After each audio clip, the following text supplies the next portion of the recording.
Hello guys, magandang hapon po sa inyong lahat.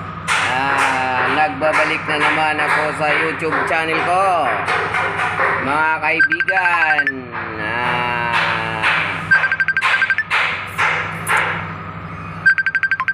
Nandito kami ngayon sa ilalim ng truck. Dito kami natutulog. May mga dala-dala kaming duyan. Kaya ito, ayan, ganyan ang mga tracking. May kanya-kanya kaming baon na duyan. Akala nyo madali ang buhay tracking, hindi nyo alam kung gaano kahirap at kasarap.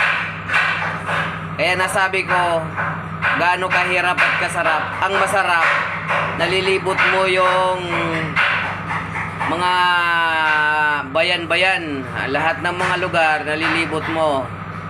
Yung mahirap, yung wala kang gaanong matutulugan, mainit, hindi makatulog ng maayos. Kaya dito kami sa ilalim ng sasakyan. Nakikita nyo naman guys, sa ilalim lang kami ng truck. Kaya makakapahinga kami ng maayos kasi may dala kaming duyan. Kasi kung nandun lang kami sa loob ng truck, hindi kami makakatulog ng maayos. Maliban lang kung may aircon yung sasakyan nyo. Itulad sa amin, walang aircon yung sasakyan namin. Mahangin dito sa ilalim ng sasakyan. Nakikita nyo naman Ayan ganito ang buhay tracking namin. Maganda, masarap at mahirap. Dalawa yan magkasama yan Hirap at sarap. Dito kami sa port ng Ormoc. Patawid kami ng Cebu. Port Carmen Port para sa Cebu. Ang biyahe namin. Kaya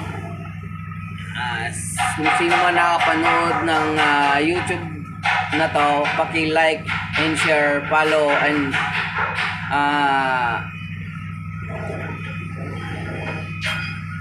bell the notification.